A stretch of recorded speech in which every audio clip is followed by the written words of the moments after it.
What's up, guys? You know who it is. It's me again. It's that bomb dropper on LeBron James and his whole GOAT narrative. Uh, Today I've got a video that I'm gonna check out. It's a Jordan versus LeBron, the best GOAT comparison. It's got 4.8 million views. It's been on here 4 years, and I'm wondering how did it get past me? But I'm not gonna think about how it did. But I found it, and I'm gonna check it out. Like I said, I don't believe in this debate. I believe it's foolish. I believe it's a planned thing to just. It's just dumb. And I'm here to start calling out all silly foolishness. And I'm sorry for it, but it won't just be about basketball. It'll be about all these crazy things that are going on around, especially in the Western world. We just pushing a bunch of garbage, and I'm really tired of it. And it's trickling all through every aspect of life, including sports, and including this weirdo bum, including people who, man, when you don't witness things for yourself, people can tell you anything. And it's up to you, the individual, to find out for yourself. Or you can go along like a little damn sheep and you can believe some foolishness. And if you believe foolishness, guess what that makes you? That makes you a damn fool. At best, it makes you a fool. That you want to believe something so bad that you want to believe that 5 plus 5 is 15 so bad that if I give you a 5 and a 5 and you count them, but you want to believe it equals 15 so bad that then you'll throw away what you just counted. Facts don't matter these days. I'm going to tell you where I think that starts. That's a liberal and what I like to call a gray, I said gray, Grey opinion. Here's how I think about things. There's a black side and there's a white side. You can distinguish between the two very easily, but the world we live in now is just a big bowl of gray goop to where nothing is solid. So that means I can say any old dumb crap and get away with it. I'm not about that, folks. That's why I started uploading, because I'm not about that. And you think you've heard me say some things now about this bum, this gray bum. I haven't even hit the tip of the iceberg yet. But this is where I'm going to start, because this is very low-hanging fruit. To see LeBron. Oh, I have heard so many amazing things about this dude. And he's not amazing. He's not amazing at all. And one of the worst things is he is such a false fake. And he's running right along with it. He knows better than what he says. And a lot of people know better. Some people don't. But I'll tell you this. I'm going to watch this video. DangerProductions, yeah, I'm going to see what you're saying. And I'll know very soon whether DangerProduction is on some garbage or not. It don't take me long to smell some garbage. Because like I said, I'm 54, folks. I'm from outside of Wilmington, folks. I saw 75% of this guy's game, folks. And I saw dang near 100% of the playoff games. I'm going to tell you one playoff game, and I might have mentioned this in the first video I did. I can remember one game that I didn't fully see of his playoff years. That was that game I told you about when I was still in church. And I got home and they were basically going into overtime. Other than that, folks, I saw these games in their entirety. I'll tell you even about one time I was visiting my brother. Shout out to Don. He lives in Texas. I was visiting my brother in Hampton, Virginia one week. He had a Doberman. Ooh, that Doberman was beautiful. He's gone now. But I was visiting him in Hampton. where my mother's side of the family is from, by the way. Shout out to Hampton. Beautiful place. Sometimes me and my brother wished we had grown up there because it was the city. We grew up in the country, but I'm glad I grew up in the country. But anyway, I was visiting him. I was supposed to leave early. I think I was staying in Greensboro at the time, so it was about a 4.5 hour drive, about that much. There was no I-40 back then, I don't think. But I stuck around bullshitting with my brother to where I wasn't gonna make it home in time. Do you think I left, folks? It was raining that day. I remember it very well. I decided that I can't leave. I have to watch this game. So I sat there and I watched that game. I can't remember what it was. I think it was game 5, and it might have been the flu game. It might have been. I can't remember, but I wasn't about to leave. I sat there and watched that entire game, and then I hit the road about 10 o'clock or so. So, hey, man, I didn't miss this guy. He was too fabulous. This is the playoffs. So I didn't miss that game. I stayed right there. And then when the game was over and they won, thank goodness I was able to drive home in a good mood. But they won. So I got on the road about 10:30, 11 o'clock, and I drove back to Greensboro. So the kid wasn't missing any games. Now, like I told you folks, I'm not a genius here. That's not what I'm saying.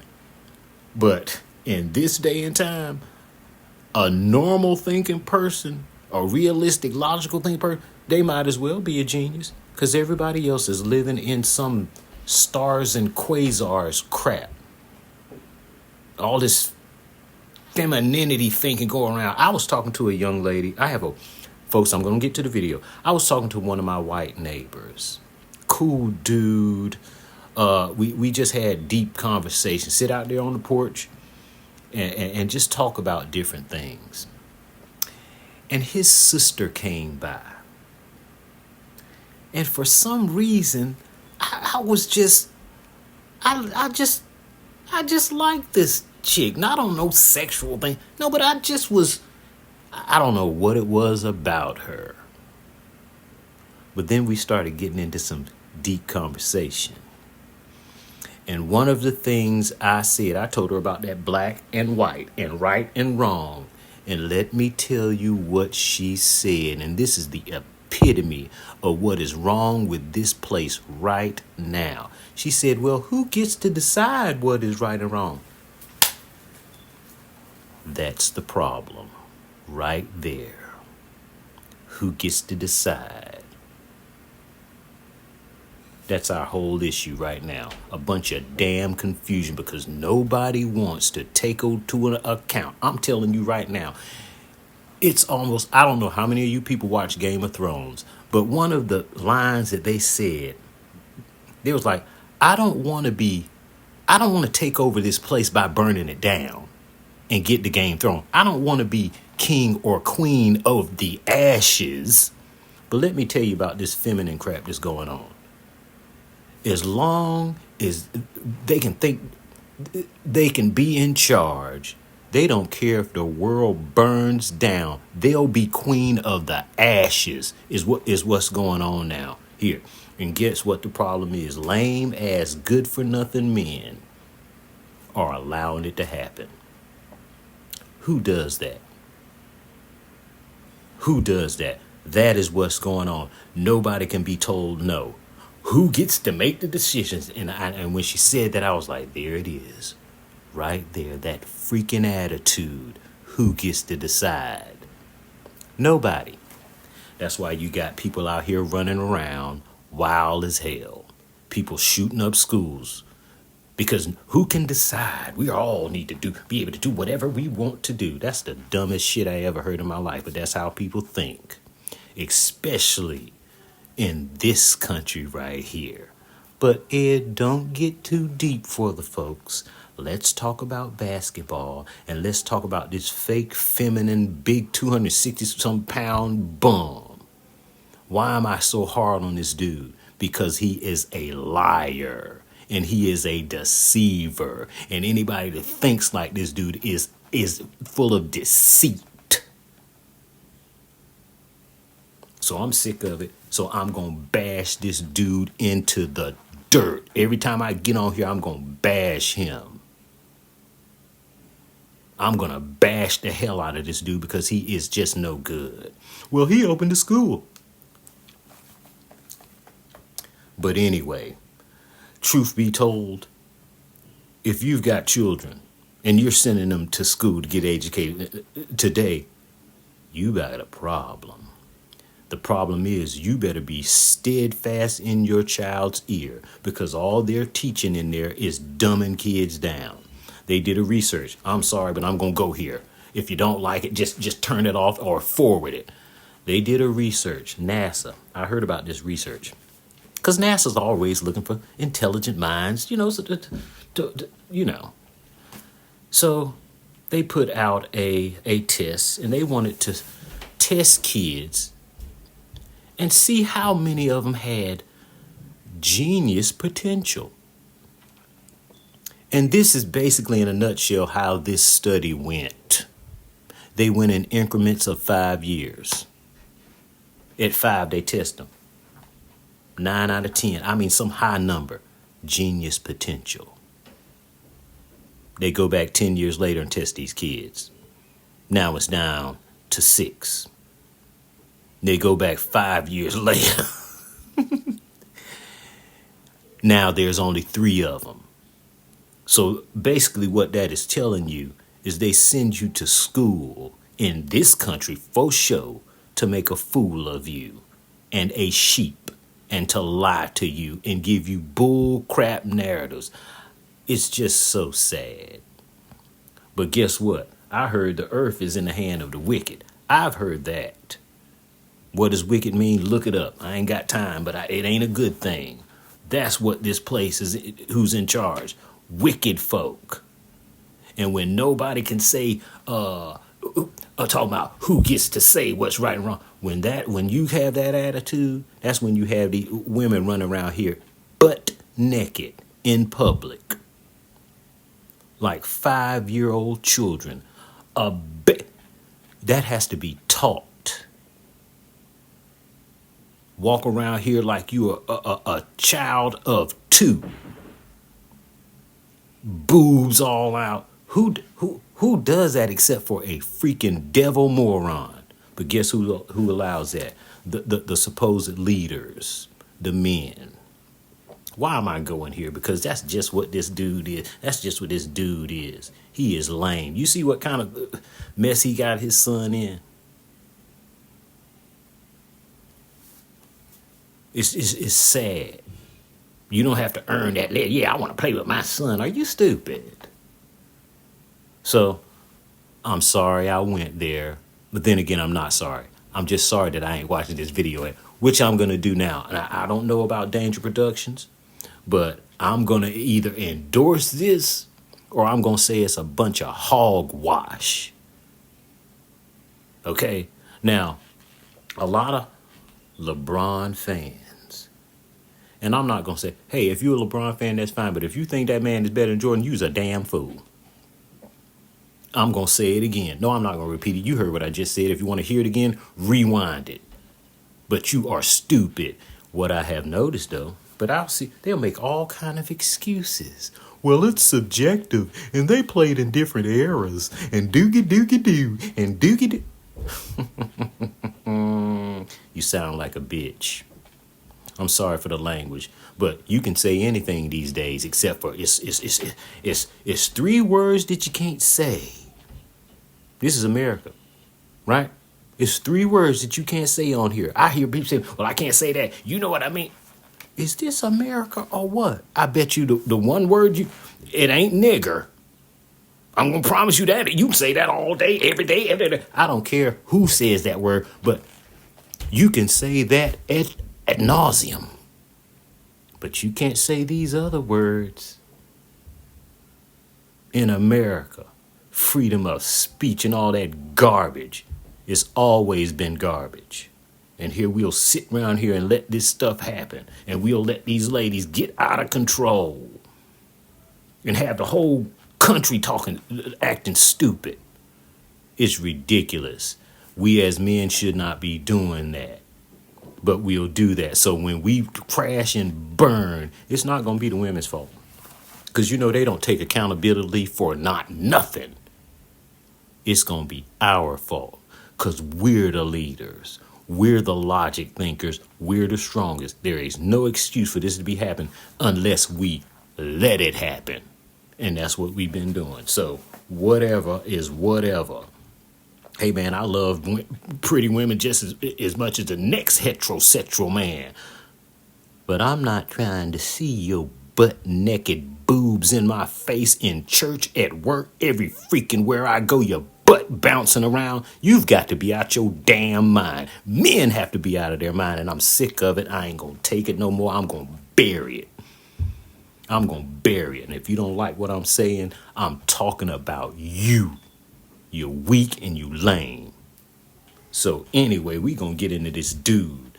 Yeah, I'm on fire today because I'm tired of listening to people trying to make me believe some old garbage. This whole place over here is gray area. And what do you get when you get gray areas? You get me people shooting up on top of the building trying to blow Trump head off. You get them going to schools and doing that. You get people saying, well, they should be able to teach kids too. Are you stupid? And influence my child with this bull crap. Thank the Lord I don't have kids. But if I did have kids, I would know what I needed to do. I would need to stay in their ear 24/7 is what I would need to do if I had kids. Watching a football game, the manliest sport in the world, and then the commercials come up. It's two weirdos doing this and doing that. So you guys can miss me with all this feminine, lame crap. It's crap. I'm not going to snip my nuts for none of this stuff. They too important to me. But anyway, folks, I'm sorry and I apologize. Let's get into this video because I want to see what DangerProductions is talking about. Again, this is Jordan versus LeBron, the best GOAT comparison. Let's do it. Let me stop this. When you're good at something, you'll tell everyone. When you're great at something, they'll tell you. Walter Payton, sweetness. All right, Walter, that's a very good quote. And I'm going to tell you right now, that seems like they're saying something. I don't know what they're going to be saying, but that seems to be talking about somebody who has done just that. Gonna tell you how good they are. As opposed to people saying, man, this dude ain't no joke, like I'm saying. So let's go. Interesting. Quote.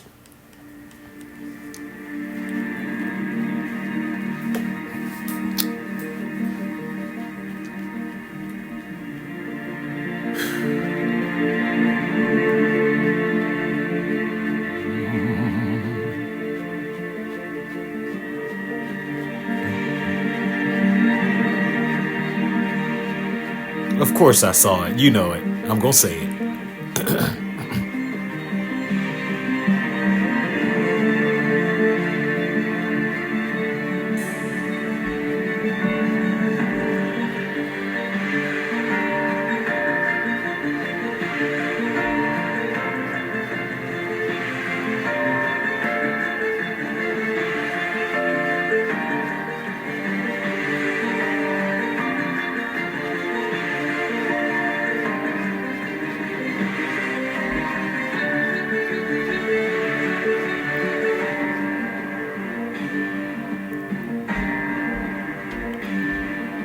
The definitive GOAT analysis. Okay.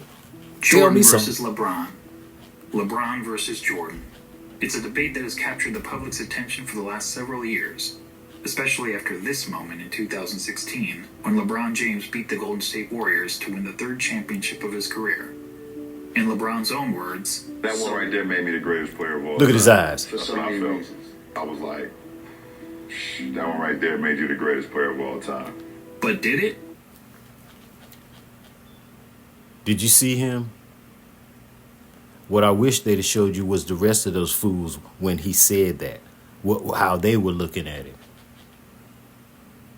You know, when somebody says something absolutely asinine and stupid, there's a very weird silence, an uncomfortable silence that goes on for a second. And you saw his face. I'm not going to rewind it. I thought that made me the best ever. Is everything since that moment simply icing on LeBron's cake? Or is LeBron destined to finish his career in Michael Jordan's shadow? We've all heard the arguments from LeBron supporters. He's bigger, he's stronger, he's faster, he's more durable. And from Jordan. What you looking for, nigga? Right, a damn husband. He's bigger, he's stronger, he's faster. Man, that's so stupid. What does that mean, man? Jordan supporters. Michael Jordan was merely 6-0 with 6 in. I hate that argument. I don't care about no rings. Skip Bayless is a bum anyway. I don't even like that Jordan is his favorite player. I don't even like that he wears Jordan shoes, 'cause he's full of it. But 6 rings don't matter to me. It's just a solid concrete proof of what I saw and what I know already. But hey, shut up here. MVPs in the finals. But the GOAT debate isn't as simple as the pundits make it seem. There are a number of factors relevant in determining the greatest basketball player of all time. In fact, I would say there are 5 things that really matter when determining the GOAT of any sport.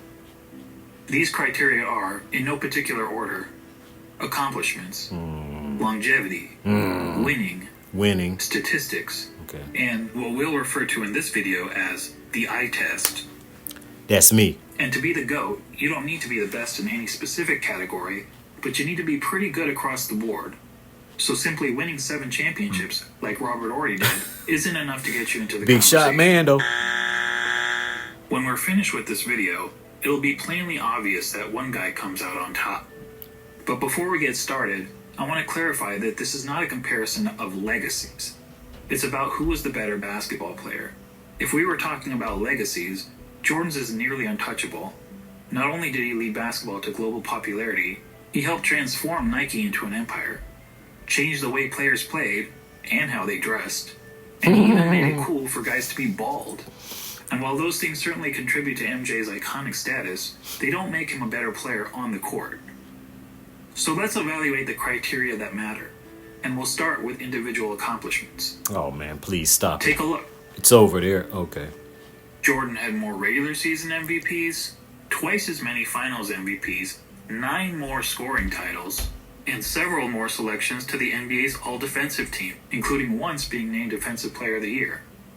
LeBron has more All-Star appearances, but that's largely due to his having played more seasons. In fact, when taking into account retirements and major injuries, Jordan essentially played 13 seasons compared to 17 seasons for LeBron, making Jordan's significant lead in accomplishments all the more impressive. Of course I saw that And that's game. to say nothing of MJ's brilliant college career, which saw him twice named All-American and once awarded College Player of the Year, at a time when the country's best players actually went to college.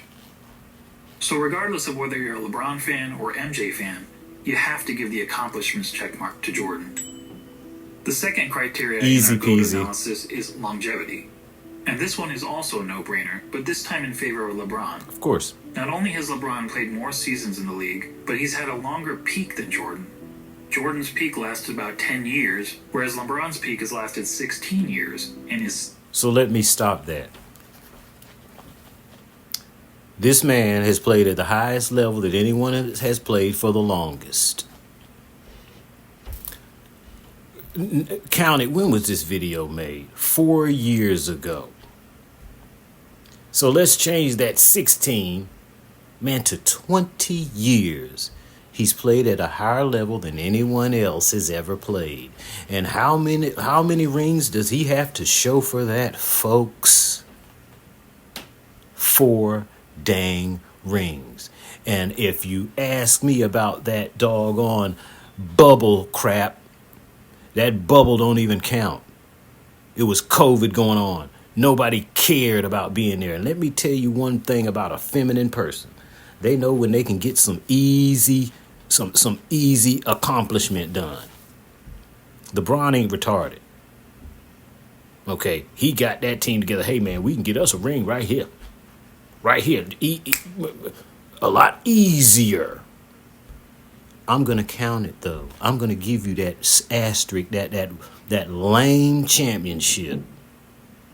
I'm going to give you that. You still 4-6 in championships. And I'm not even going to get into the times they beat you down so bad. They was talking about how a record it was of a beat down. Well, he didn't have anybody playing with him. He did it. It's always some freaking excuse. He's been playing at a high level for 20 years is what you say. Why can't he eclipse what the man did in near half the time? If he's so great. Shut up, Ed, and let this thing play.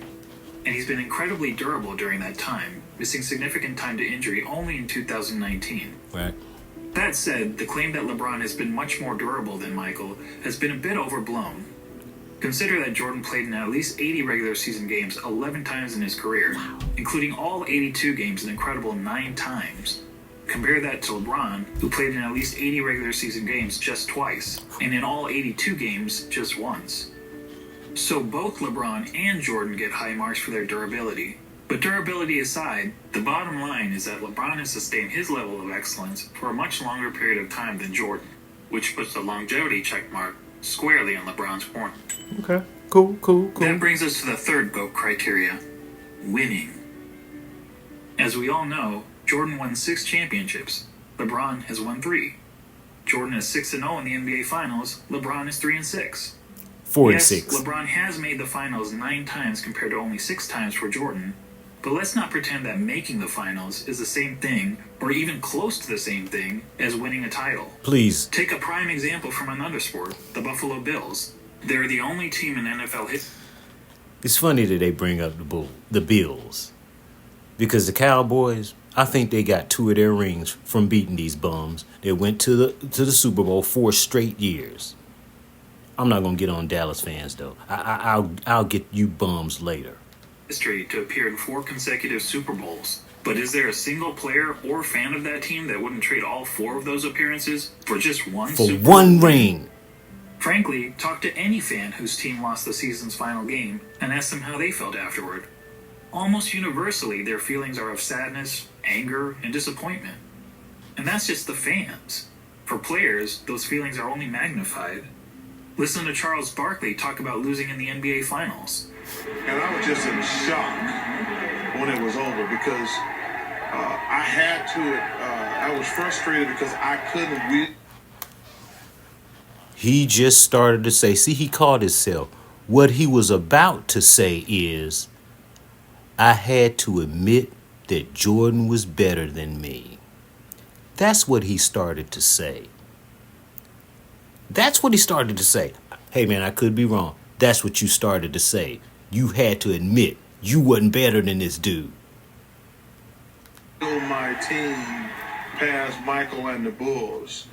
And it, first of all, I don't think I've ever gotten over it, number one.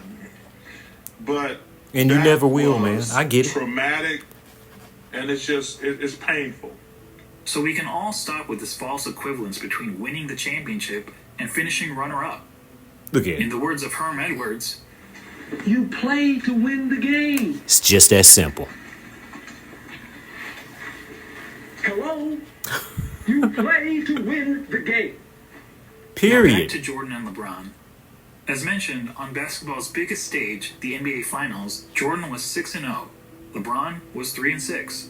And frankly, that doesn't even show how lopsided their records really are. In terms of individual finals games, Jordan was 24-11. LeBron is 18-31. And that's because in 4 of his 6 finals losses, LeBron's team hasn't even been competitive. Look at the leader over there. Twice he got swept, and 2 other times he lost 4 games to 1. That includes being on the wrong side of the 2 most lopsided.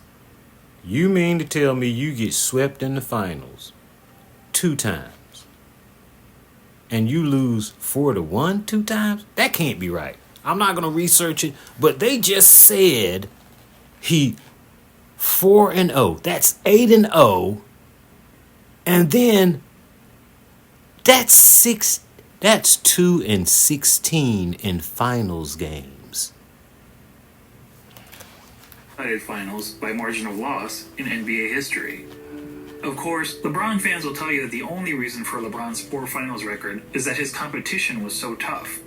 Ironically, some of these same fans criticized Jordan for losing early in his career to a Celtics team stacked with 5 Hall of Famers. And they conveniently gloss over the fact that LeBron reached the finals so many times in part because the competition in his own conference was so weak. During the vast majority of his career, LeBron played in what many dubbed the Leastern Conference because the East was so much weaker than the West. On the other hand, during Jordan's playing days, the East was generally considered the stronger conference, as Jordan had to battle through hard-fought rivalries against the Bad Boy Pistons, Patrick Ewing's Knicks, the Shaq Penny-led Magic, and Reggie Miller's Pacers. That said, if you want to blame LeBron's failure in the finals on the level of his competition, I won't argue with you. But let's also not blow it out of proportion. If you look at the average number of wins of their finals opponents, you'll see that LeBron's finals opponents averaged 60.8 wins per season, whereas Jordan's finals opponents averaged 61.2 wins per season. So as it turns out, both players face stiff competition in the finals. But a big reason we don't hold the 93 Suns, the 96 Sonics, or the 98 Jazz in the same regard as some of LeBron's finals opponents is because, unlike LeBron's adversaries, Jordan's opponents never actually won the Larry O'Brien Trophy. Which goes to my original point, that the difference between winning the title and finishing runner-up is huge. And the reason those teams never won the title? This guy. Look, I'm not trying to say that Jordan's opponents were as good as the Warriors teams that LeBron faced 4 times in the finals. The truth is that Jordan never played a juggernaut quite like that. But there's a pretty good reason for that. Jordan's Bulls were the juggernaut. They were the team winning 70-plus games. They were the team with the target on their back every year. And as the Warriors showed us, that's not an easy place to be. As great as the Warriors... This is not looking good if you're a LeBron fan. But what it is showing you, that if you have some false belief in this bullcrap bastard, then the truth will set you free from being a fool. Okay, yeah, because already it's not looking good. The Warriors that LeBron beat once, Jordan and the Bulls was that team. Okay, people were trying to beat them. People were making teams to beat them. People were getting Jordan stoppers to beat them.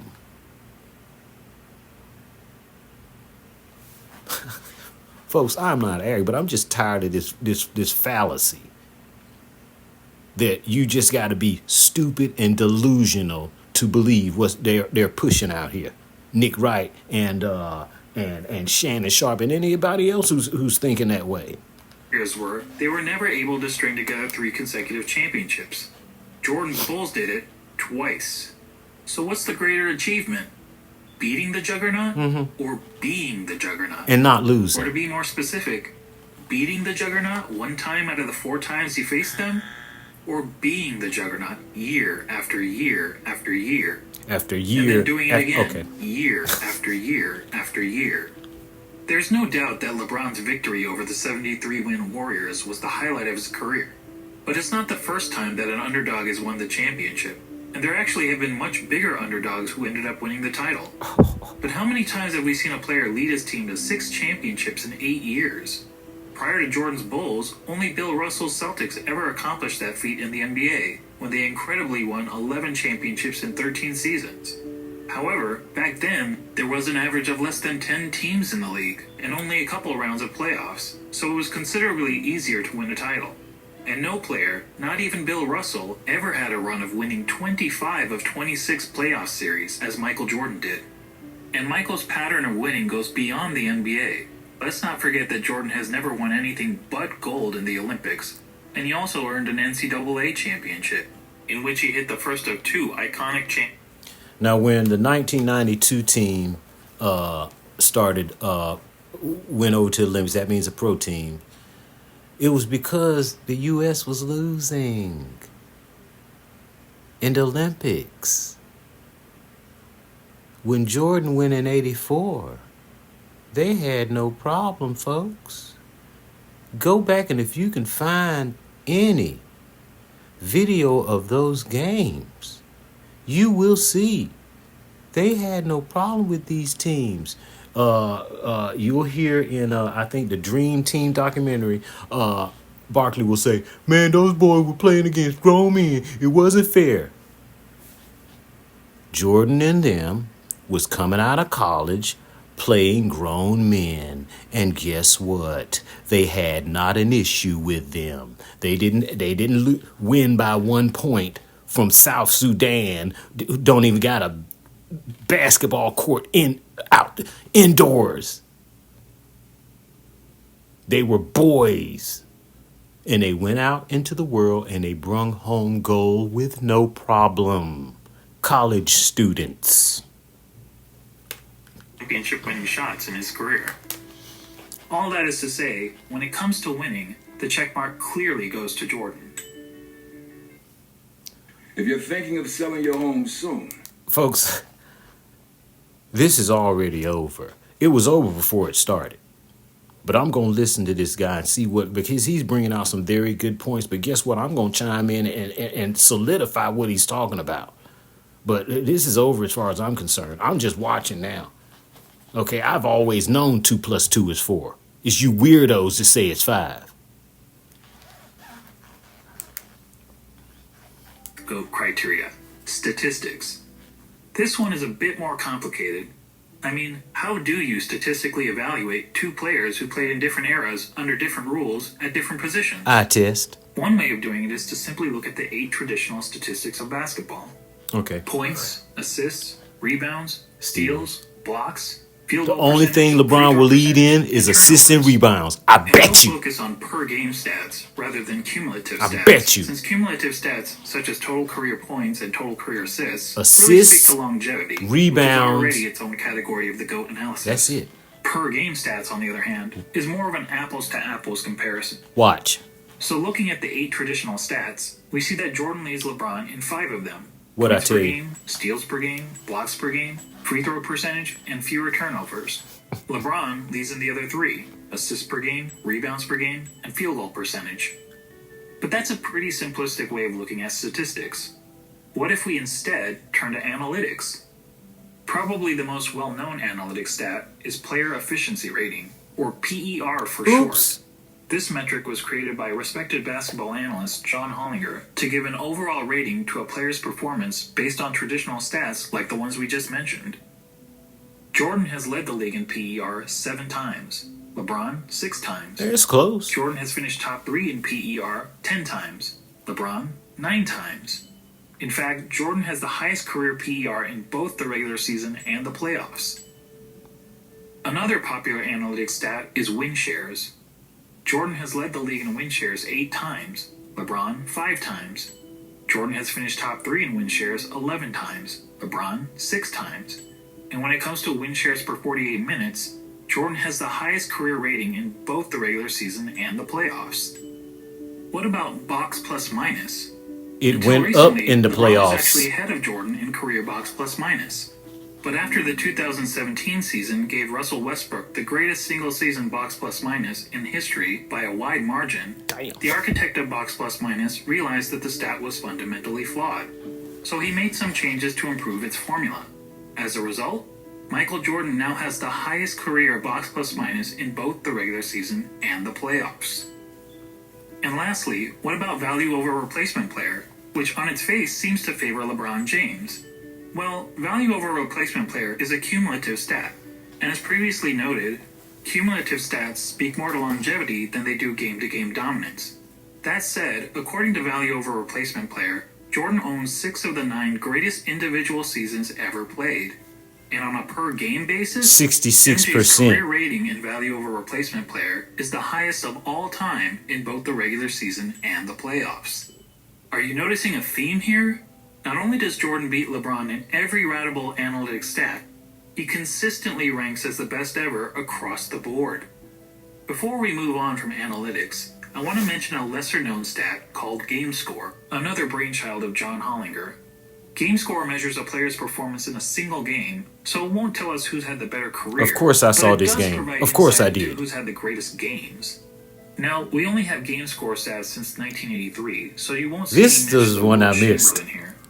That said, of the 100 highest game scores ever recorded, incredibly 19 of them belong to Michael Jordan. In other words, nearly 1 out of every 5 of the best single-game performances over the last 4 decades has been by MJ. That includes the highest game score of all time for Jordan's 69.18 rebound masterpiece. Comparatively, LeBron has had only 3 of the top 100 game scores. When discussing the GOAT, Nick Wright is fond of asking this question. The aliens come down. You have 1 game to save humanity. Who's your first pick in the history of the world? Well, Nick,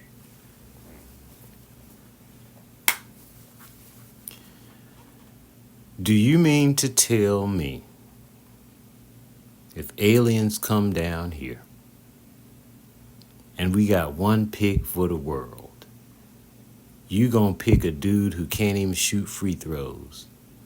A dude who Popovich told his team to let shoot? A dude who has went 2 and 16 in finals games? So he lost twice 4-0 is what I thought he said, and twice 4-1. You're gonna pick that dude for the planet?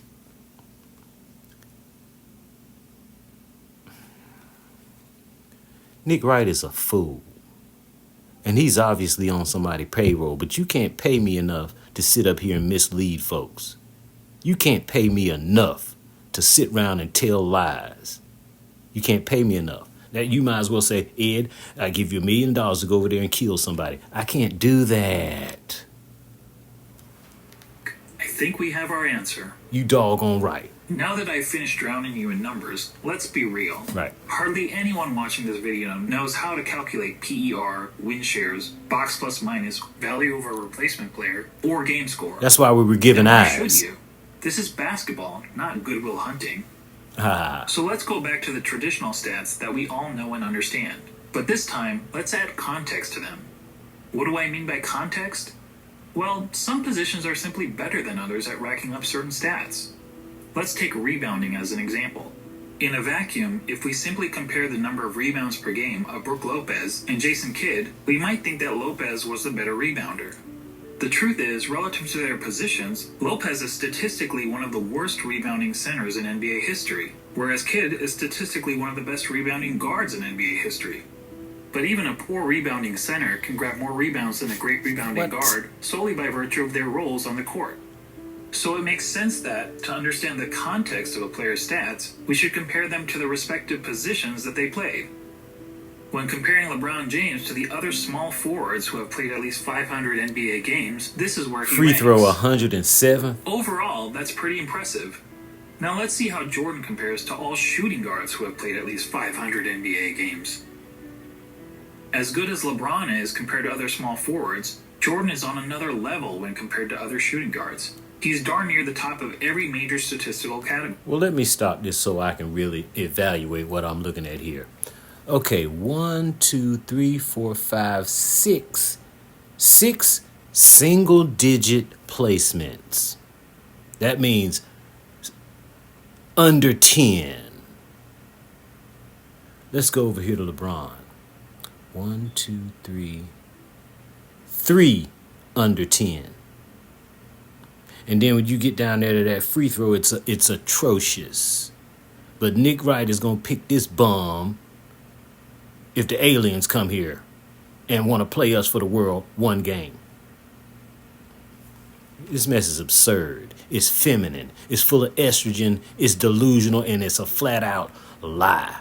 You misleading folks on some garbage. And there isn't a single category where LeBron is better than MJ relative to his position, other than assists. So to sum up statistics, whether comparing traditional stats or analytics, and especially when judging these players in the context of the positions they played, Jordan has a noticeable edge over LeBron. As such, we have to give the check mark to Jordan. Oh, turn this off. Hot girl summer, and hot girls. I'll turn this off. But I'm not going to do it because he is doing such a good job of breaking this stuff down. But let me promise you, it's some people who will watch this video and they still don't get it. You know why? They in their feelings. Because he's simply explaining to you right now how this dude does not measure up. And that takes us to the last category in our GOAT analysis, the eye test. And to be clear, by eye test, I don't mean which of these players is bigger, faster, or jumps higher. None of that is relevant unless we're having a track and field competition. And frankly, if physical measurables mattered, then George Murasan would be in the GOAT conversation. Stop playing, man. No, what I mean by the eye test is, if you sat an average basketball fan in front of a TV to watch a player in action, what would he notice that the player is and is not great at? Thankfully, I happen to be an average basketball fan. And I've had the privilege of watching both LeBron and Jordan during their playing days. Me too. So unlike a lot of my fellow YouTubers, I haven't merely relied on highlight videos. Here's what my eyes told me when I saw Michael Jordan play, particularly during his playing days with the Chicago Bulls. He was the best offensive player in the game. He was arguably the best defensive player in the game. Yeah. He had the best mid-range game. Yeah. He was the best finisher at the rim. Yeah. He had the best post-up game. Yeah. Which is incredible considering most players who dominated the post were big men. He was a shooting guard. He was widely considered the most clutch player in the game. He was regarded by opponents as the fiercest competitor on the court. He was regarded by teammates as the hardest worker in practice. And when all was said and done, amongst the other stars of his generation, he was the greatest winner. Now, when you're playing against the elite... Plain and simple. How many rings does Stephen Curry have? He got just as many as LeBron, and not one of them came in no bubble. He was drafted by the Warriors, and guess what? He's still on the Warriors. Okay, they got LeBron. I mean, not LeBron, but KD. That was a little out there, but I'm just saying. Of the elite athletes of the world, to be the best at any one of those things is pretty remarkable. But to be the best at all of them, I tell you it's impossible, but for the fact that we saw Michael Jordan do it. I sat right there and watched. And when it comes to the GOAT debate, that's the biggest hurdle facing LeBron. He's basically being compared to a guy who was great at everything and practically had no weaknesses. Of course I saw that game. Seriously, judging by the eye test, what's the worst thing we could say about Michael Jordan's game? Probably that he wasn't a very good three-point shooter. Jordan shot 33% from beyond the arc in an era when the average player also shot 33%. So when it came to three-point shooting, he wasn't good, he wasn't bad. Dude was average, he was just average. But remember that Michael played in an... He was average unless he needed to hit some threes. The funny thing about Jordan is, it's really weird, man. Do not tell this dude that he's not gonna do something. The narrative was, like I said before, is that Clyde Drexler was on his same level. Yeah, they played it. Yeah. No, I knew Jordan was gonna eat him up. I never thought he was on that level, the level of Jordan. When Jordan was in college and they played in the NCAA championship, yes, Houston played North Carolina and Clyde was on the freaking team. Yes, he was. They lost. So was Elijah Wan. Okay, they got their booties handed to them. Okay, with Clyde watching. And Jordan was a freshman. Okay? And he hit. Anyway, don't go there. Age when the three-point shot wasn't a big part of the game. During Jordan's years, teams averaged only 9.5 three-point attempts per game, and Michael himself attempted less than 2 threes per game.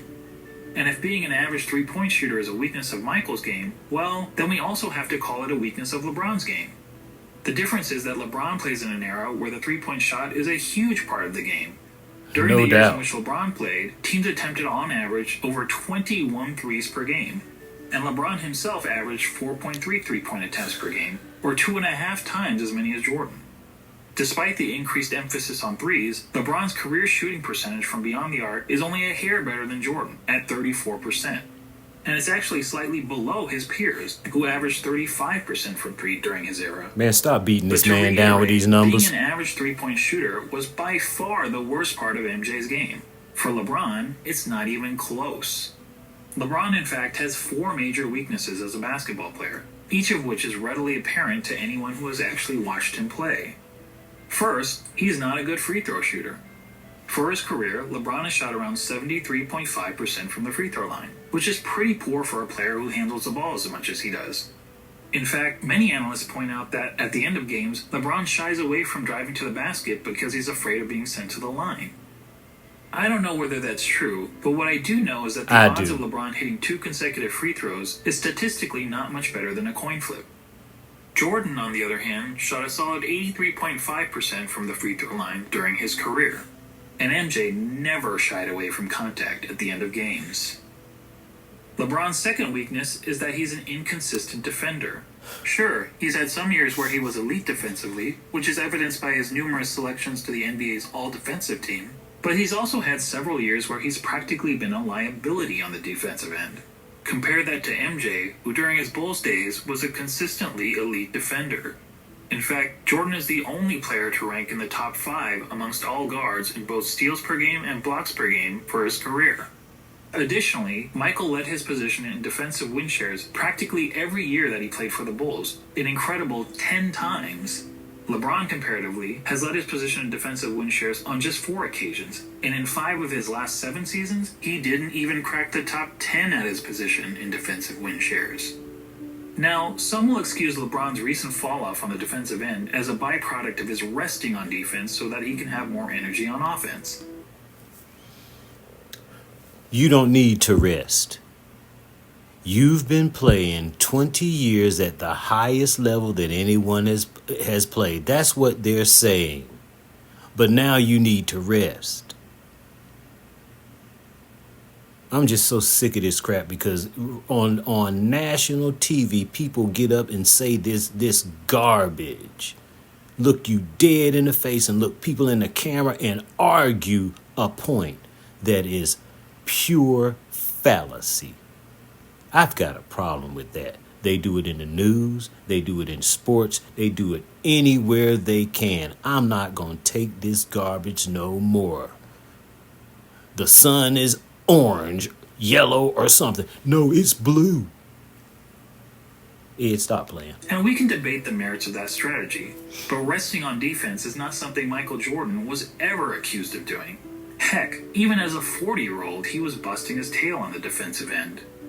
But what about the notion that LeBron's been the more versatile defender? LeBron supporters will argue that he can guard positions 1 through 5 on the court, such as when he guarded Derrick Rose for stretches in the 2011 playoffs. But LeBron's guarding the opposing team's point guard or center isn't something that happens very often. In fact, during his career, LeBron has spent less than 5% of his total minutes guarding the opposing players 1 or 5. So the versatility argument is highly exaggerated. And look, when it comes to versatility, Hometown Buffet may have a more versatile menu than Spago. That doesn't make it a better restaurant. LeBron's third weakness is that he's not a very good shooter. And this is a pretty significant flaw for someone claiming to be the GOAT. I mean, shooting the ball is the quintessential skill in the game of basketball. It's the part of the game that everyone practices, whether on the playground, at the YMCA, or in the NBA. Now, some people will contend that LeBron is actually a better shooter than Jordan because he has a better career field goal percentage. Right. And yes, LeBron's career field goal percentage is 50.4% compared to Jordan's 49.7%. But recall what I said about placing stats into proper context. To help us understand context when it comes to shooting, allow me to introduce DeAndre Jordan and Tyson Chandler. We all know that DeAndre and Tyson were great rebounders and defenders. But what if I told you that they were also 2 of the greatest shooters of all time? That would be certifiably crazy. Yet if you look at all the shooting metrics, field goal percentage, effective field goal percentage, true shooting percentage, both of these guys rank near the top in NBA history. Of course, there's an obvious reason for that. As we all know, both DeAndre Jordan and Tyson Chandler take a lot of their shot attempts on dunks, layups, and putbacks, which are extremely high percentage shots. Well, guess what? So does LeBron James. In fact, every single year of his career, the shot that LeBron James has taken the most has been within 0 to 3 feet from the basket. In other words, dunks, layups, and putbacks. More than 1 of every 3 of LeBron's shots has been within this point-blank range, which is aided by his playing in an era where it's been relatively easy to get to the rim, particularly when compared to the physical era in which Jordan played. And just like every other player, LeBron is really effective from 0 to 3 feet, hitting over 73% of these shots. But how does LeBron fare from outside this range?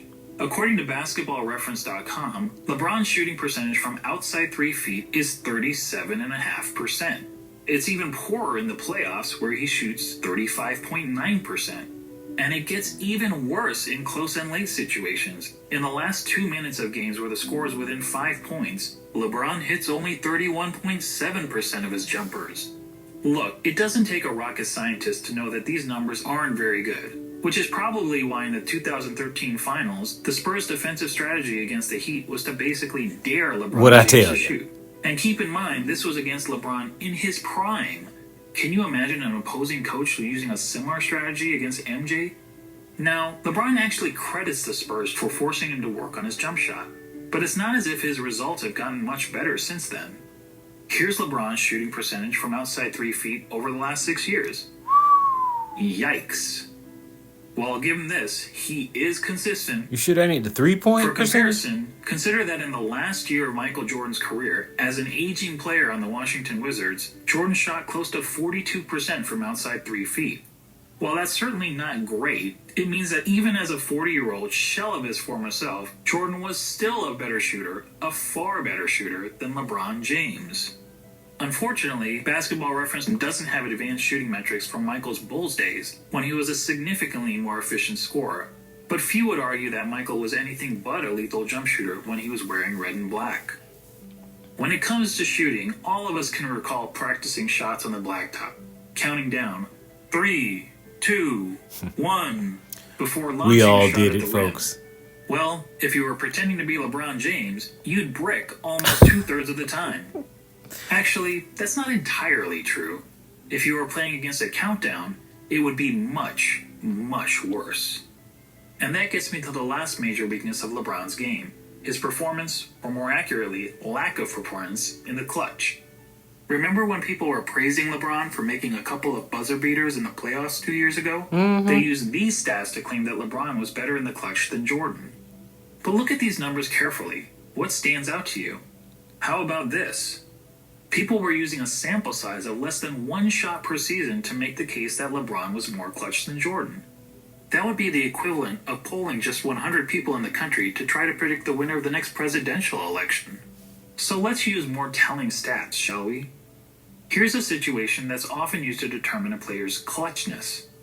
5 seconds to go in the fourth quarter or overtime, and your team needs a bucket to either win or tie the game.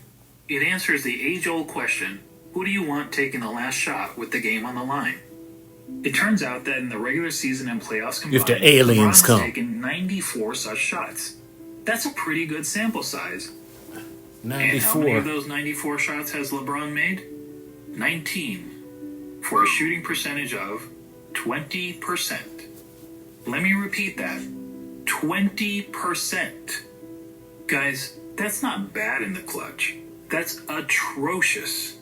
Michael Jordan in the same situation shot roughly 50%. That's not bad in the clutch. That's terrible in the clutch. It's so bad in the clutch, it's Kyrie, you take this shot so I can get another ring. I can't imagine Jordan actually saying, coming out of the doggone huddle, take this shot. I'm going to have the ball. If I want to pass it to you, then you take the shot. But just to come out here and me go sit over in the corner, and I'm supposed to be the man on the team, I'm supposed to be the GOAT, I'm supposed to be the best that ever played. Wuss. Lame. You lucky Kyrie is as good as he is. Yes, that's right. Jordan's performance under pressure was the same as it was throughout the rest of the game. And that, my friends, is the definition of clutch. So there you go. When it comes to the eye test, our eyes tell us that one player, Michael Jordan, is great at everything and has practically no weaknesses. And the other player, LeBron James, while also having a ton of strengths, has several obvious flaws to his game. And when all is said and done, after analyzing the 5 key factors of being the GOAT, Jordan gets 4 check marks to LeBron's 1, making this GOAT debate, well, not much of a debate at all. Tell the truth. With you not playing but one game, one season of 82 games, I shouldn't even give you longevity. You mean to tell me you're playing at the highest level that anyone has been playing for 20 years, and you've got one season of 82 games played? You've only got about 4 seasons of 80 games played. You've got to be out of your dang mind. I'm so sick of this crap because it don't matter. I'm going to tell you, people can watch this video and see all of these facts. They can see the eye test. The eye test should have been first. I don't need this longevity winning and beep, beep, beep, beep, beep. I didn't need that. All I need is my eyes to tell me what the hell I'm looking at. But people will watch this video, and as far as I'm concerned, man, good Lord, how did this video get past me? This is definitive fact. And I'm going to promise you, these weird millennial, whatever they are, I don't know what a millennial is, I don't know what a Gen Z is. I'm going to tell you, people here that were born in like the 2000s, you are ignorant and stupid. Okay, I've been lucky, man, because I got to see the modern era of basketball. I don't give 3 hoots about no 60s and 70s and no Bill Russell winning no 8 championships with 6 teams in the league in 2 rounds. That crap don't count to me. And it shouldn't count. Basketball started the modern era, as far as I'm concerned, is 80. Is when people started playing this modern game. Let me tell you something else, folks. I'm going to let this go. Now, I wouldn't have gave him no checks. You don't even play the whole season. And you ain't been hurt but one time in 2019 when you hurt your groin, but yet you sitting on your butt cheeks. Like Kawhi Leonard. These people is out of their mind, but I'm telling you, it's people that's going to watch this video. I'm going to go watch some reactions. I know there's got to be some reactions to this video. And I'm going to promise you, every LeBron fan is going to watch this video and they'll make an excuse for why this is crazy. It's daytime outside. No, it's night. Go ahead, Ed. Stop it. Just stop it. Now, don't get me wrong. I'm not saying that LeBron James is a bad player. He's a phenomenal He's just a liar. player. Personally, I have him on basketball's Mount Rushmore, along with Jordan, Kareem, Which is questionable. Wilt Chamberlain, and Bill Russell. He's just not Michael Jordan. And just to underscore how good MJ was, let's ignore LeBron and Jordan for a minute and focus on the other 3 players highlighted here, Kareem, Wilt, and Bill Russell. Most would agree that these are the 3 greatest centers in NBA history, and each of them has a strong case to justify his standing among basketball royalty. Wilt is an all-time great because he was an offensive force of nature, and he holds a ton of NBA records.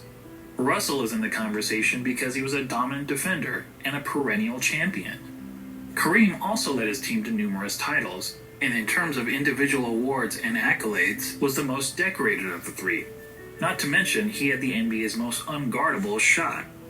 Now imagine a center that had all the best qualities from these 3 titans. A player like that would be the basketball equivalent of Thanos. Now add to that player the highest level of intangible attributes, such as a tireless work ethic, unmatched killer instinct, and an ability to deliver in the clutch. And now you'd essentially be looking at Thanos with all of the Infinity Stones. And no one would question whether this player was the greatest of all time.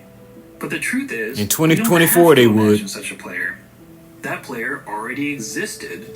He just happened to be a shooting guard, not a center. When you think about it, Michael Jordan... Now, here's another point I want to make. There's been some people who have changed the game.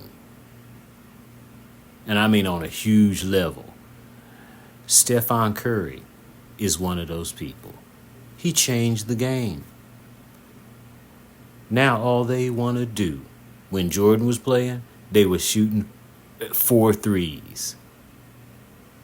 After Curry bust on the scene and started booming from the logo, now they're 21 up shooting threes a game. No. What did he say? Did he say 9? They were shooting 9. Yeah. In Jordan's career, they were shooting maybe 9 3-pointers a game. Now it's 20 plus. That's Curry. He changed the game, the way the game is played. Let me tell you who else changed the game. MJ. When MJ came into the game, they were still doing it. Who did they pick first? They picked Olajuwon. 7-footer. Who did they pick second? They picked Sam Bowie, 6'11", something. They picked. Everybody wants a good big man. Alonzo Mourning, Patrick Ewing, Ostertag. Who else? David Robinson. You can go on down the line. That's what Jordan changed. Jordan took a 3-headed monster of centers that anybody basically could have filled in that spot, and he dominated the league from the shooting guard spot.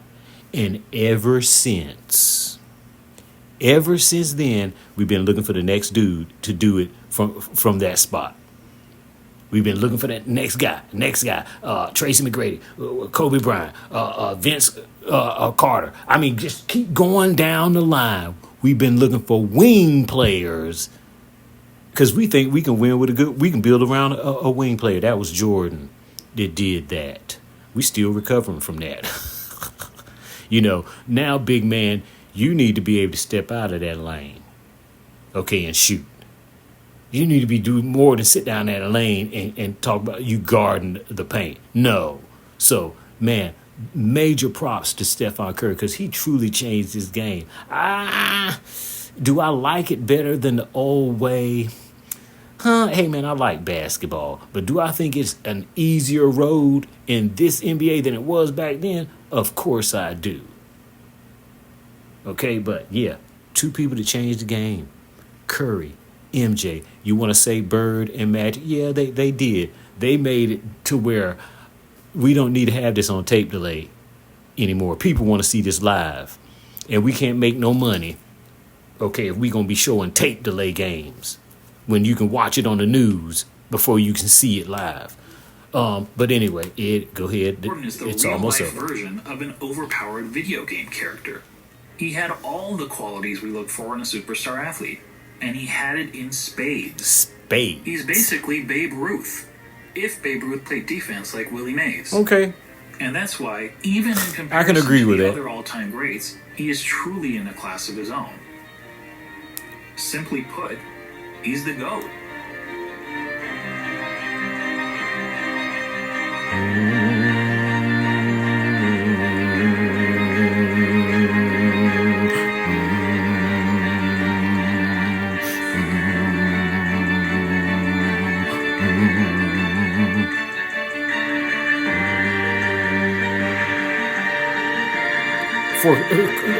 Of course I saw all of this.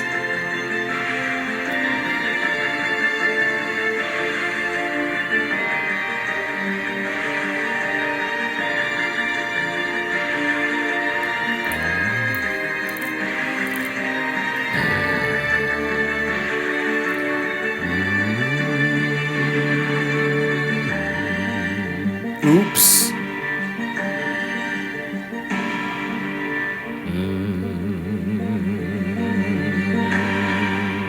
That lady back there already knew. She had her hand over her eye before he even shot that ball. Thanks for watching. This was my first video, but if you want me to make more Let me tell you something about what was the name of DangerProductions, folks. That has to be the most extensive and broken down GOAT comparison I have ever seen.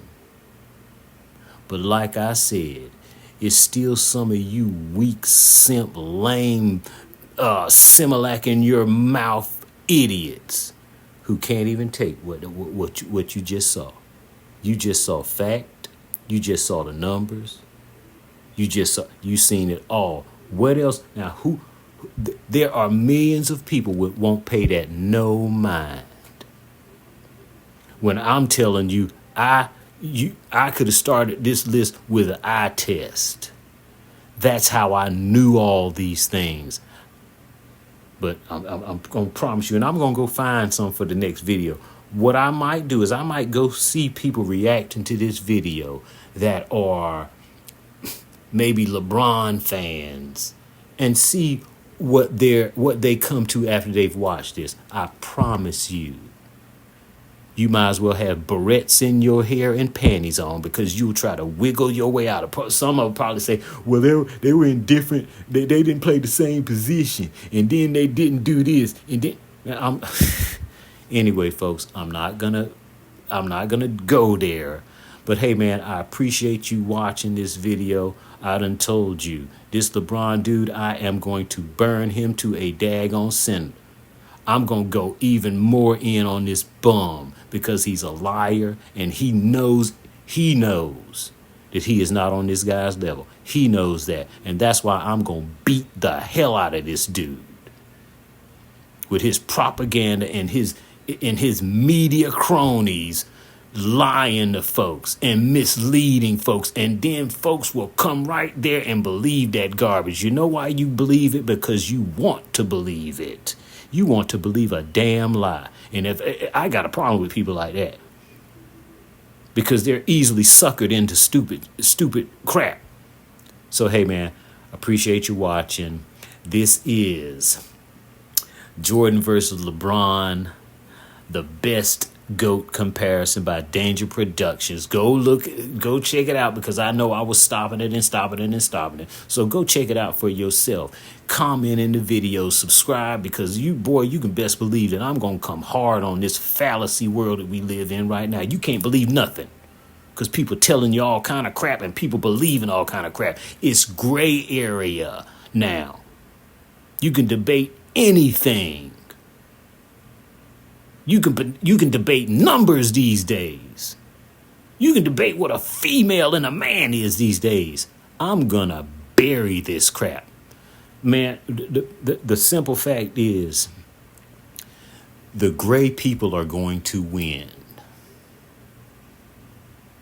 They're gonna win because they have the government behind them.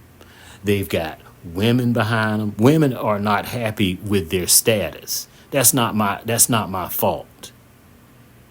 Pippin. They got that Pippin spirit. You'd have rather been in charge and not won one goddamn ring if you could be in charge. And that's how this liberal crap is, this gray area crap. You would be king or queen. No, you want to be queen of the ashes as long as you can be queen. I'm not taking this stuff no more laying down. I've been listening to this crap for the better part of my life. Listening to people tell me a bunch of garbage. Don't say this, don't say that. When you don't say stuff, it gets this way. When you keep quiet, like old bitch, I wouldn't put down here to be quiet about stuff that I know is some bullshit. It's my job as a male to call it out. It's everybody's job. But everybody ain't doing it. And that's why we're in the state we are. Now we've got this weird old lady running for president.